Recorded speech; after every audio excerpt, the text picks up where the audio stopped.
Childhood best friend accused me of having a fetish for disabled guys after breaking my own sex rule and sleeping with a guy in a wheelchair. My first sex rule since high school has been no sex before the third date. I recently broke that rule with a handicapped guy, and now my childhood best friend is pissed and grossed out because she thinks I have some weird kind of fetish. Context/full story, I'm a 28F. My childhood best friend we'll call Jess is also 28F.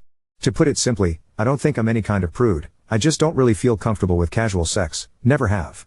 My best friend knows this and has teased me about it lightly in the past. She's been in a long-term relationship for the last 3 years. I've mostly been single while working on my degree and starting my career. Jess lives in another state with her boyfriend, so we don't hang out much anymore. So about a month ago I had a first date with a guy I'd been talking to for a bit, thought it was going places, but he gave a weird vibe on the date and I cut and ran early. On my way home I stopped at a local pub, figured I'd have a drink to unwind and people watch till it wore off. Tipsy driving is still drunk driving emo. I get there and it's pretty packed, Friday night and all, and there was no seating room at the bar. Took my drink and looked around. Most of the restaurant side of the pub was someone's birthday party, but there was a small table with a seat open off to the side, with a guy reading a book there. So I say F it, I'm a social person and what's the worst thing that happens? He says no? So I ask if I can sit there for a bit, I promise we don't have to talk or anything. At this point I feel like I fucked up because this guy up close is the hottest man I have ever seen. But he just smiled at me and gave an enthusiastic sure. A few minutes later of me sipping in silence and he says I don't mind talking, if you want to. Yeah, I want to. Are you kidding me right now? We talk for a bit and it turns out Mike, fake name, is 29, just finished his master's degree in some kind of computer learning field. I program computers to program computers, and he's living on his own for the first time. He apparently stops by the pub after work because he's right around the corner, and he's not used to the silence yet after living so long with a half-dozen siblings. We talked for a good 2 hours, about everything from dating, which he said he's basically given up on, to hobbies and tastes, and we have a near total eclipse of a Venn diagram on this stuff. I eventually sort of blurted out that I don't know why he'd give up on dating. This is the closest thing I've had to a good date in forever. Shooting my shot obliquely here lol, he gets kind of an odd look on his face and says tell you what, I have to go to the bathroom, but when I come back I'll ask you out for real. Weird, but okay? Then it all clicks, because he doesn't get up to walk away, he just rolls. In his wheelchair. And I'm thinking oh my god he wanted to give me a chance to back out of this without making it awkward. How cute can this guy be? He grinned like crazy when he got back and saw I was still there, and I basically tripped over myself saying something to the effect of so I'm free all weekend, what did you have in mind? Another hour later, we've got plans for Saturday, and he told me he has a neuromuscular disorder I can't remember the name of. My degree isn't in STEM lol, so his legs work, but the signals from his brain get misinterpreted so he doesn't have the balance or coordination for walking or standing. The pub starts switching over to the younger/rowdier crowd and he asks if I'd like to go back to his place for coffee to continue our conversation. As you have probably long since realized, I did not get any coffee or conversation till the next morning and I have zero regrets. We've been dating since and I know it's still early but I really feel like this might be the one. Onward to yesterday afternoon, my friend Jess, remember Jess? Is in town, and we go out for coffee to catch up on things. I'm gushing about Mike, but when I get to how we met she just sort of got weird and edgy. I don't remember any exact words but she essentially said that I must have a fetish for the handicap since I broke my number one rule and it's the best physical relationship I've ever been in. Like it's good for me because he uses a wheelchair, not because the guy puts in effort in bed? She said I've changed as a person and left without even saying goodbye. 15 years of friendship and I've never seen her like that. So here I am, asking the most objective people online, haha, if I'm an asshole or weird for being super attracted to a guy who uses a wheelchair and basically putting out immediately. Oop, okay, yeah this made me laugh for real. Seriously, what a weird fetish I have. Oop, that shit floored me. He's so considerate in so many ways. His stories about his sibs are also hilarious, I can't wait to meet them. We're trying not to rush things just because it all seems so great, but they have a barbecue in May that he'd like me to come to and I am so there. He was raised around a lot of love and it shows. Update 1. So if you were hoping for some terrible drama, I hate to break it to you that I don't roll like that. No pun intended. So I do have an update on Jess and shit finally makes perfect sense. And I have a slightly NSFW but funny story about Mike, because this guy is just the best, y'all. Okay, so first, I finally messaged Jess yesterday and said basically I'm still hurt by what you said, but after 15 years of friendship I'd never forgive Muzi if I didn't at least ask why you snapped at me like that. She replied immediately, I'm so fucking sorry, I didn't mean any of that, can we have a do-over on lunch? So I agreed cautiously and took a half day to meet with her today. Turns out that those of you who said she was jealous, and that she might have something else going on, and especially the person who said something might be going on in her relationship. Gold stars. She's in town because she's job hunting, because she's moving back in with her parents for a while since her relationship ended. Apparently they have been having a ton of small problems adding up, but the biggest one? Sex. The guy she's been with was apparently never great, but it's gotten to the point where he makes no effort at all for her to enjoy herself and then gets pissed when she isn't in the mood. She tried talking with him about it, making suggestions, but he told her recently that it's emasculating being given sex advice by a woman. The straw that broke the metaphorical camel's back, however, was that her boyfriend has always had a thing for Asian women. She's Caucasian, but she does have long black hair. After weeks of fighting over their sex life, he suggested that they spice things up, by her dressing in a kimono and pretending to be Asian. She lost it on him and is absolutely disgusted by the racist fetishism and ended it right then. So she had all of this bottled up and was hoping to talk to me and finally be able to put it down. And I missed every hint that she had something big to discuss because I was gushing about Mike. So to her it felt like I was just twisting the knife by bragging about how great our sex was. She snapped, and somewhere between what I was saying and what she wanted to talk about some wires got crossed and she said something incredibly dumb. She left without saying goodbye because she was mortified and ashamed as well as irrationally mad at me. Something to know about Jess: she's an awful liar and she and I were the co-founders of our high school's foot-in-mouth society, so I do believe her. I told her I forgive her and I'm sorry I didn't realize she wanted to talk about something bothering her, and she said I was too stupidly nice and have nothing to apologize for, so I think we'll be okay. For time being I'm not ready for her and Mike to meet, because I don't want to make things feel worse, and she agrees. But she's really happy for me. Hopefully this is just a funny story we can look back on someday. So, on to how Mike almost killed me, lol. Last night we were talking about the Reddit post and he gets this funny expression that I'm starting to recognize. And he goes, "How do we know you don't have a fetish if we haven't at least tried it in the chair?" And I'm like, "Are you serious, lol?" He said he's never attempted it, because, cue tears, he's never felt so comfortable with a partner before. Well, his chair has what is essentially like a parking brake thing. Or it should. It's unfortunately broken and apparently getting them fixed is an expensive pain in the ass. He doesn't use it that often, so he hasn't made it a priority. And there's this thing called Newton's third law. You know how every action has an equal and opposite reaction? As it happens, when you're trying to, get the motion of the ocean going, in a chair with wheels that aren't locked, there's a sort of counter motion that starts and fucks it all up. So we were going nowhere fast except for inching along the floor in his bedroom. And laughing at the silliness, which isn't helping. Eventually he just stops and says maybe we can get some of those wooden block things they use to keep little planes from rolling away, like in Indiana Jones, you know? I absolutely lost it. Like laughing so hard I'm in tears. He's giggling half at the situation and half at my reaction, and everything just keeps setting me off again. Finally I get it under control, doing some deep breathing exercises and shit, and I look at him again. And he pulls the straightest face he can, and says, "For the love of God, golly. This sure is uncomfortable." Folks, if I had asthma I would have fucking died right there. I laughed so hard I think I pulled a rib. Like wheezing and not even laughing anymore so much as weeping and making this awful hey noise when I could catch my breath.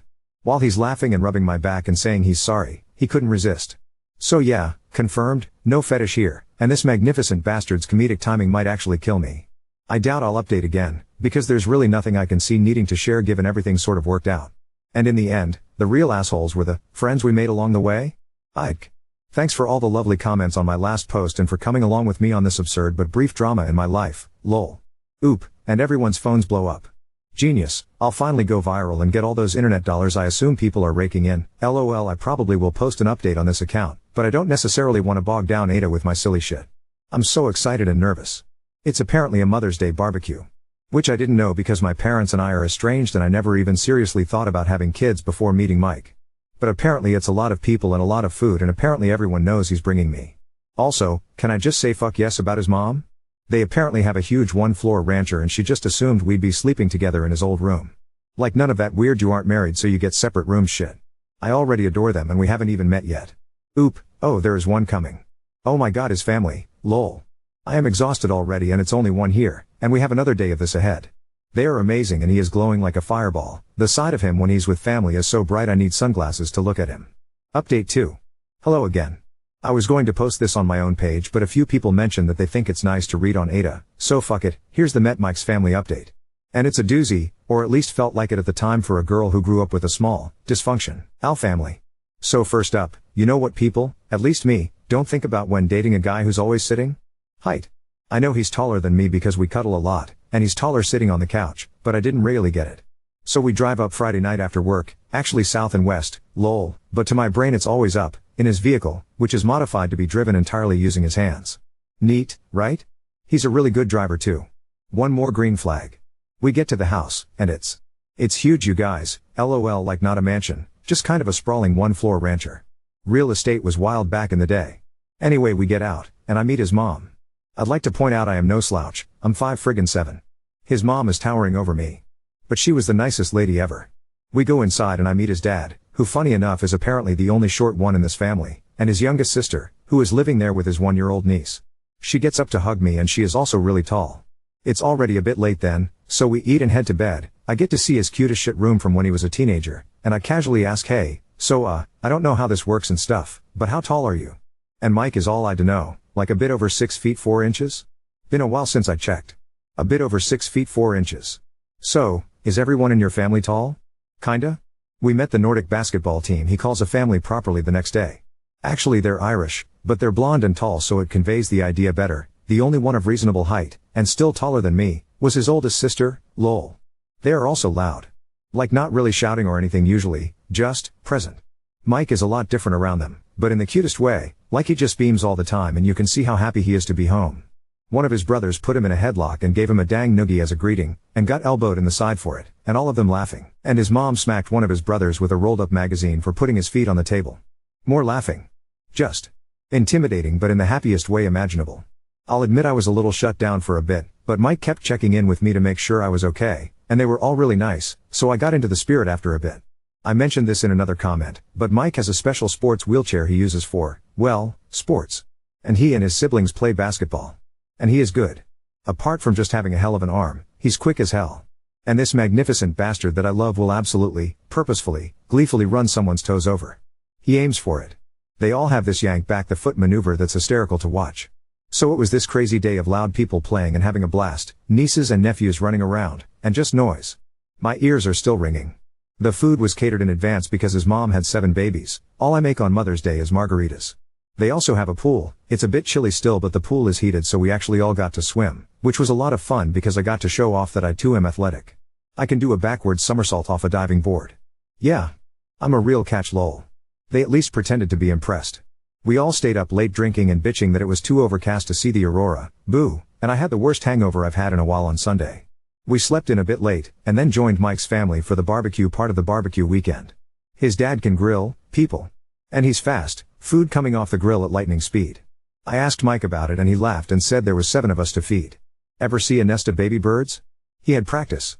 Which, fair enough. I don't have much experience with babies, but I got to hold his youngest niece, the one living at home with his sis until her husband gets back from deployment, and we had a light talk about kids in tea. He future.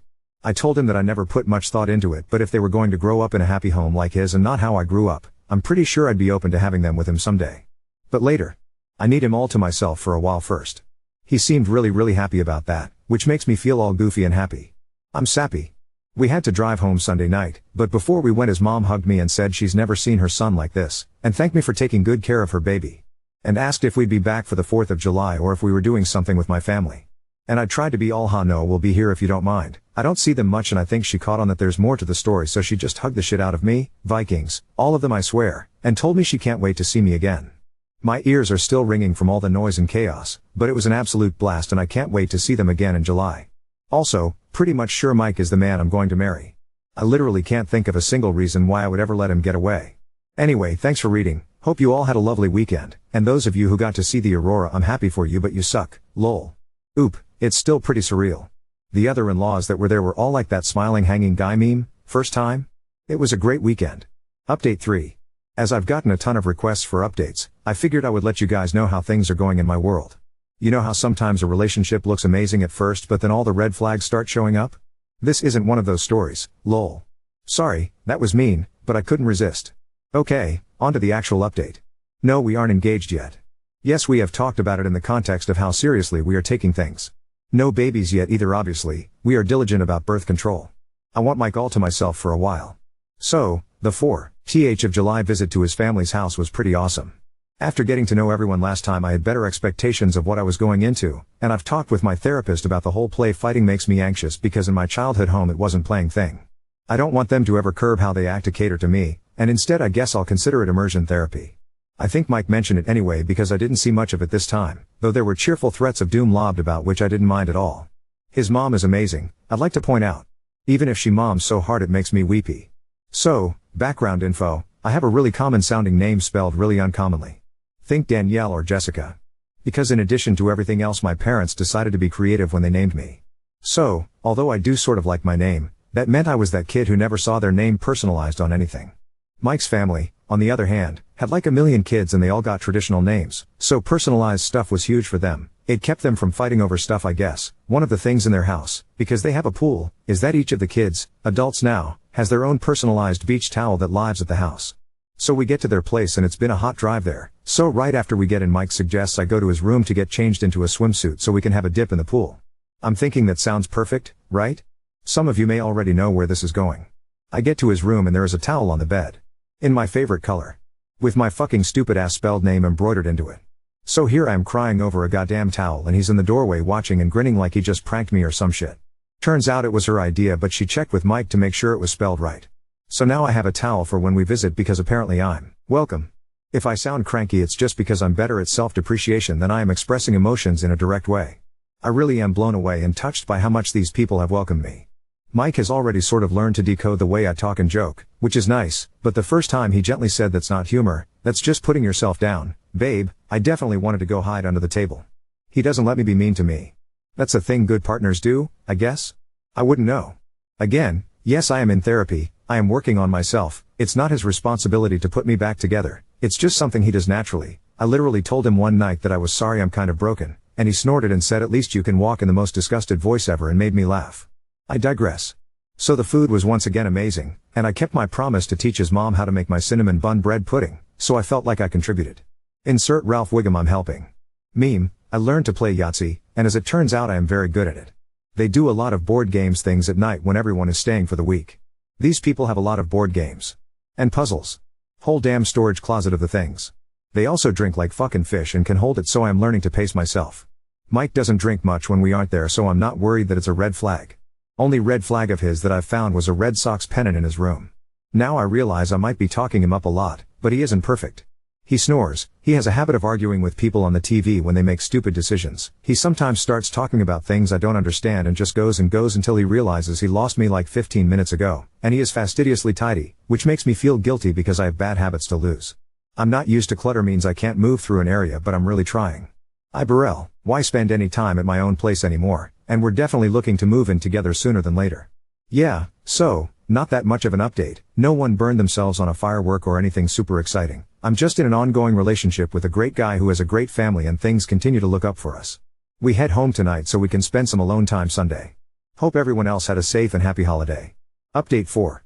I debated just posting this on my own page, but shit, like a lot of people keep asking for more so I guess it doesn't hurt to drop my post between Ada for literally killing someone and Ada for meekly accepting my in-laws' cruelty but asking if I may wash my wounds before they flog me again.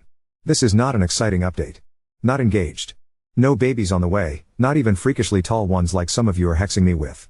But Jess finally met Mike. Sorry. I mean I'm not sorry, I feel compelled to open with a joke and I don't know why. Anyway real TLDR she thinks he's amazing. She thinks it is hysterical that I'm on TikTok, I refuse to download it, and she is doing amazing. And our lives are moving forward together. Jess and I have this friend, who I will call Meg and not Tallulah despite both Jess and Mike thinking would be hilarious. Meg was planning to have a birthday party, the big 3-0, and she and Jess are close, and both presently single. They chose a local bar with outside seating, and Jess did a wait, let's check their accessibility because I've been bitching to her for the last month. And lol and be fucking hold after calling the place, they didn't have a ramp for the balcony/outside seating area. As I have been told Jess said nope I am meeting Mr. Thrower / Jess come on and so they found another place that's a damn hike from everyone. But it has a great outside area with accessibility. And then we got the invite. Through Facebook because we are all basic, I guess? And Mike was stoked because why have this awesome beer selection, full stop I hate hops so. Then Meg told us that, no I am not using Tallulah for the 15% of you going oh but that was such a better name, they chose it because Jess wanted Mike to feel welcome. So hats off to Jess for making the comeback impression of the century, I guess. The birthday was fun, and silly, and everyone in my immediate friend group met Mike and loved him. Tons of laughter, everyone drank way too much, but fortunately we had enough heads up for a planned motel stay. Why yes, I do own a UV flashlight, why do you ask? So we and a bunch of other people didn't drive home. We actually had brunch in the bar the next day, it was absolutely awesome and I am ruined for pancakes because fluffy. Once again, I digress. Jess and Mike hit it off and she told him literally every story I didn't want her to over brunch, and it all was great apart from the persistent hangover. I crashed at Mike's again. And then he asked what it would cost to break my lease, because he hates the mornings he wakes up and I'm not there. So the next upcoming week and a half or so is going to be insane while I pack up my whole damn life and shove half into a storage unit and the other half into his apartment. And then we'll be living together. I know it's too soon. He does too. We've decided we're idiots and just going for it. My landlord is a lady who is a bit on the older side and isn't charging me for breaking the lease as long as I leave the place ready for a new renter, so I may respond to comments for a bit right away but expect a lot of silence for a while after.